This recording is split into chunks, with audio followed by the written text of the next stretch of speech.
Em relação à fricção entre circo tradicional e circo contemporâneo, como tem sido a experiência da Cia Fundo Mundo e quais principais dificuldades e descobertas? Eita! Risos. A gente faz um circo. circo. Falar. Eu ia falar só que a gente faz um circo bem tradicional. A gente segue por essa linha. Isso. A gente já começa, na verdade, lá nos bastidores, entendeu? Chamando aqui, ó, no círculo, entendeu? Que o nosso grito para entrar em cena é cuceta. Então a gente já vem no círculo ali, entendeu? Bem tradicional.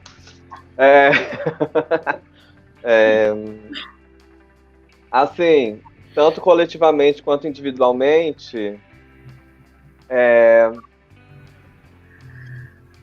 tem seus dois pontos, né? Tem as pessoas que dá para dialogar, que são bem poucas, e tem as outras pessoas que não entendem o que a gente faz, na verdade. Que, tipo, olha pro nosso trabalho, fala que não é circo, tenta justificar que não é circo porque, enfim, não quer ver a gente em cena, então tem que dar um motivo pra gente não estar em cena. E aí, enfim, ou fala também, jogam com a questão da técnica, né? Ai, não tem técnica, ai, pouca técnica, virtuosa e tananã. Então, assim, tem sido bem complicado esse diálogo, embora a gente esteja aí aberto, né? Tá conversando e trocando e fazendo. Mas tanto no tradicional quanto no contemporâneo a gente encontra problemas, né? Com as pessoas, porque a galera do circo contemporâneo também muitas vezes é transfóbica, sabe? E tenta, enfim, deslegitimar nosso trabalho, o corre que a gente está fazendo, tanto verbalmente, quanto não chamando a gente para apresentar, quanto, enfim, não querendo criar rede com a gente, várias coisas, né, que atravessam.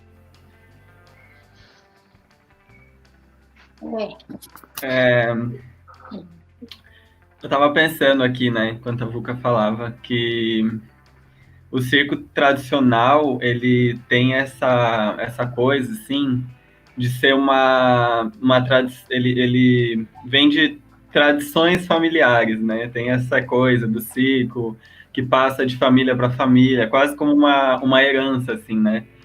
E eu fico pensando, se a gente não acredita nem nesse modelo de família, né?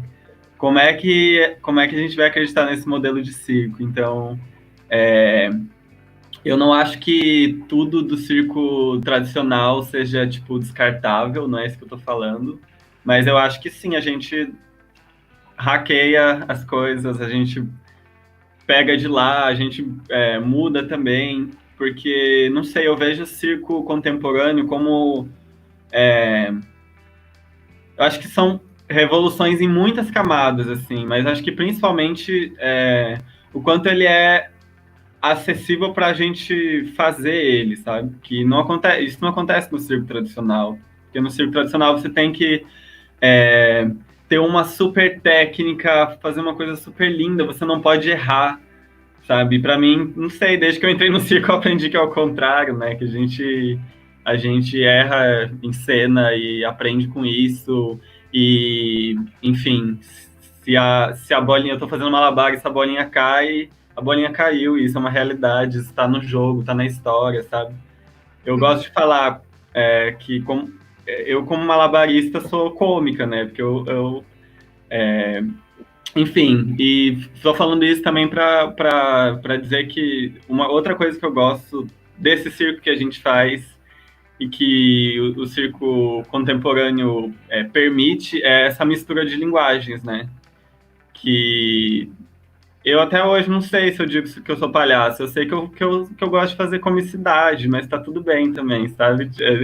Que não tem esse nome, porque a gente entende que quando a gente está em cena são várias linguagens que estão em jogo, né? Então não precisa ter esse preciosismo estético também de se eu tô fazendo isso ou aquilo, eu só tô lá fazendo e tô sempre me descobrindo e daqui a pouco eu vou nomear de outra forma. Enfim. Pode ir. Não, Vicky, vai lá. É que eu acho que uma das coisas assim que supostamente facilita, né, da galera dizer que o que a gente faz não é circo, ou não curtir o nosso trampo, ou criticar ele, é justamente o uso de diversas linguagens que a gente faz, né? Porque a gente tem linguagens, coisas do circo, mas coisas que também vêm de outros lugares, assim. E eu acho que justamente essa junção dessas coisas, e que também para juntar com a nossa realidade, porque vamos falar real, a realidade do circo, tanto contemporâneo quanto tradicional, não tem, a galera trans não faz parte. Então a gente, tipo, para juntar a nossa linguagem a isso, obviamente vai rolar modificações. Não adianta nada a gente pegar e vamos lá, pega o corpo trans e faz a mesma coisa que todo mundo está fazendo, contando a mesma história, super cis, super hétero, super de grandiosismo, assim, de uma coisa que não é a nossa realidade, não é como funciona a nossa cultura, assim. Então, obviamente que adaptando a isso, as linguagens vão ficar diferentes, vai virar uma outra coisa.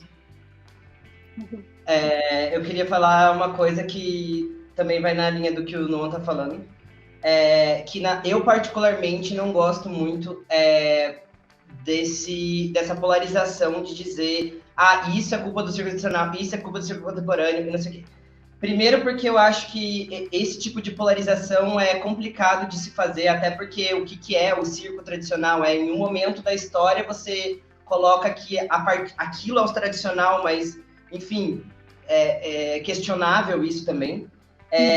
Mas principalmente eu acho que o complicado de fazer esse tipo de polarização é achar que a transfobia, a heteronormatividade, a cisnormatividade ficou nesse circo tradicional e não nesse circo contemporâneo, ou como se porque as pessoas que usam multilinguagens quer dizer que elas são desconstruídas e que elas necessariamente não são transfóbicas, sendo que não é isso que acontece, né?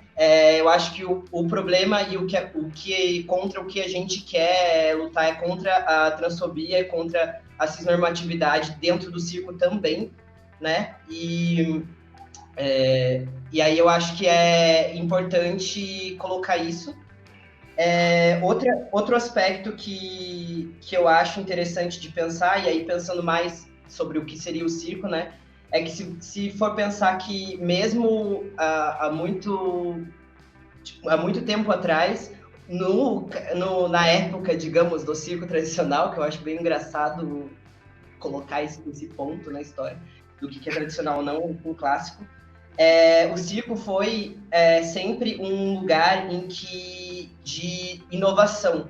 Então, por exemplo, começou a ter rádio, né? Então, a galera do circo tinha aparelho de rádio, as galeras da cidade, do lugar onde eles estavam, nem todo mundo tinha acesso a isso, a galera ia lá e escutava rádio lá, inclusive, de serem interpretadas radionovelas dentro do circo. Então, sempre foi um lugar de inovação, de coisas novas serem trazidas para lá e serem mostradas. Então, eu acho muito esquisito quando alguém fala, isso não é circo, porque isso está saindo fora do que é o circo.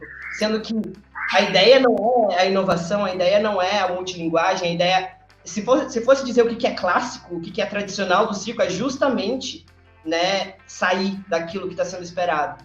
Então, acho que deveria ser por aí que deveria ser encarado com bons olhos, inclusive, quando alguém traz alguma coisa nova, assim. Arrasou! Nesse sentido, assim, concordando muito com o que todos disseram até agora, né? Mas, da minha perspectiva, um aspecto que é muito diferencial na forma como a gente lida com a nossa arte, e creio que eu posso falar por todos aqui, seria esse compromisso ético que a gente tem com a nossa comunidade, quando a gente pensa nas piadas, quando a gente pensa nos números. E isso faz toda a diferença, no sentido de a gente estar sempre levando em consideração quais são os efeitos da nossa mensagem naqueles corpos que estão nos assistindo.